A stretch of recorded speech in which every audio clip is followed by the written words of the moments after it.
शेतकरी कर्जमाफीतून कुणीही वंचित राहू नये म्हणून शासन स्तरावरनं शेतकरी कर्जमाफीची जाहिरात वर्तमानपत्रामध्ये देण्यात आलेली आहे। ती मी तुम्हाला सोप्या भाषेमध्ये समजून सांगतो। त्याचबरोबर त्याच्यातले जे मुद्दे आहेत ते तुम्हाला फॉलो करावे लागणार आहेत, कारण की तेव्हाच तुम्ही कर्जमाफीच्या यादीमध्ये येणार आहे। कारण त्याच्यामध्ये जे कागदपत्र सांगितले त्याची पूर्तता बँकांमध्ये करून तुम्हाला द्यायची आहे। नमस्कार, मी ज्ञानेश्वर खरात पाटील थेट मुद्द्याला हात घालतो। जाहीर आवाहन शासन स्तरावरील प्रस्तावित शेतकरी कर्ज निवारण योजना 2026 करिता थकबाकीदार शेतकऱ्यांची माहिती तयार करण्याचे काम जिल्हा मध्यवर्ती सहकारी बँक व विविध कार्यकारी सेवा सहकारी संस्था स्तरावर सुरू आहे। सदर माहिती तयार करताना अनेक शेतकऱ्यांचे आधार कार्ड, बचत खाते क्रमांक, मोबाईल नंबर इत्यादी माहिती बँक व संस्थेकडे उपलब्ध नाही। तसेच अनेक कर्जदार शेतकरी मयत झालेले किंवा गाव सोडून गेल्यामुळे त्यांची माहिती उपलब्ध होऊ शकली नाही। अशा प्रकारे वरील माहितीच्या अनुपलब्धतेमुळे शेतकऱ्यांची माहिती कर्जमाफी योजनेच्या पोर्टलवर भरणं शक्य झालेले नाही। अशा प्रकारे अपूर्ण माहिती उपलब्ध असलेल्या शेतकऱ्यांच्या याद्या नजीकच्या जिल्हा मध्यवर्ती सहकारी बँकेच्या शाखेत, त्याचबरोबर ग्रामपंचायत मध्ये, त्याचबरोबर पंचायत समिती, तहसील, सहाय्यक निबंधक कार्यालय, सहकारी संस्था व गावच्या विविध सहकारी संस्थेमध्ये उपलब्ध आहेत। सर्व थकीत कर्जदार शेतकऱ्यांना आवाहन करण्यात येते की वरील यादीमध्ये आपल्या नावाची खातरजमा करावी व नाव आढळल्यास तत्काळ नजीकच्या बँकेत सहकारी सोसायटीला माहिती जमा करावी। मयत कर्जदार शेतकऱ्यांच्या वारसांना सुद्धा आवाहन करण्यात येते की त्यांनी वारस लावण्यासाठी आवश्यक कागदपत्रे घेऊन बँकेत जावे किंवा यावे। योजनेतून कुणीही वंचित राहू नये यासाठी ही माहिती तात्काळ उपलब्ध करून देण्याचे आवाहन करण्यात आलेले आहे।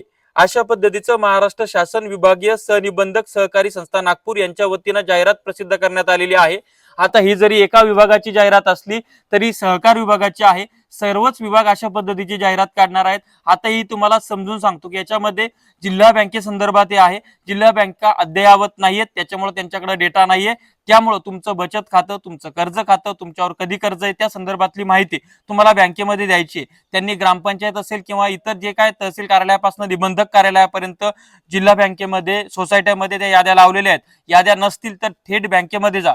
ज्या सोसायटीतून, ज्या जिल्हा बँकेतून तुम्ही कर्ज घेतलंय त्या ठिकाणी जा, त्यांना विचारा की आमचं नाव त्या यादीत आहे का, आमच्याबद्दलची माहिती तुमच्याकडे आहे का, आम्ही असंच कर्ज काढलंय, इतक्या दिवसापूर्वी काढलंय, त्याचं व्याज किती झालंय, ते कर्जमाफीमध्ये येईल का, ते आणण्यासाठी काय करायचं, काय कागदपत्र द्यायची, या सगळ्या गोष्टी तुम्हाला द्यायच्या आहेत। तुमचे जर वडील असतील किंवा कोणी असेल ते मयत झाले असतील, त्यांच्या नावाने ते कर्ज काढलेलं असेल तर त्या संदर्भात तुम्हाला वारस लावणं गरजेचं आहे। तर तुम्ही तुमचं वारसाचं तिथं डॉक्युमेंट देणं, कागदपत्र देणं सुद्धा गरजेचे आहेत। त्याचबरोबर तुम्हाला तुमची जी माहिती मागतायत तर ती जिल्हा बँकेमध्ये तुम्हाला जमा करायची आहे। जिल्हा बँकेचे खातेदार असाल तर जिल्हा बँक जिथून तुम्ही कर्ज घेतलंय त्या ठिकाणी जा, त्यांना विचारा काय काय कागदपत्र लागतात, ते कागदपत्र त्यांना द्या। त्याच्यामध्ये स्टॅम्प पेपर सुद्धा काही ठिकाणी मागितले जातो, त्याच्यावर मी एक सेपरेट व्हिडिओ करून स्टॅम्प पेपर द्यायचा की नाही द्यायचा या संदर्भात तुम्हाला कळवणार आहे। त्याकरता हे चॅनल आताच सबस्क्राईब करून ठेवा। सगळ्यात महत्त्वाचं म्हणजे काय की सरकार कर्जमाफी संदर्भात पावलं उचलतंय आणि त्याचा सर्वात मोठा पुरावा म्हणजे सहकार विभागाच्या वतीनं, कारण की कर्जमाफीची प्रोसेस सहकार विभाग राबवतो आहे। सहकार विभागाच्या माध्यमातून ह्या पद्धतीची एक जाहिरात प्रसिद्ध करण्यात आलेली आहे आणि ही सर्व काळजी तुम्हाला घेणं गरजेची आहे। ही काळजी घेतली नाही तर तुम्ही वंचित सुद्धा राहू शकता। शेती माती संस्कृतीसाठी, कर्जमाफीच्या प्रत्येक छोट्या मोठ्या अपडेटसाठी हे चॅनल सबस्क्राईब करा, साईडला असलेलं बेल आयकॉन दाबा। तुर्तास थांबतो, पुन्हा भेटू नव्या व्हिडिओसह।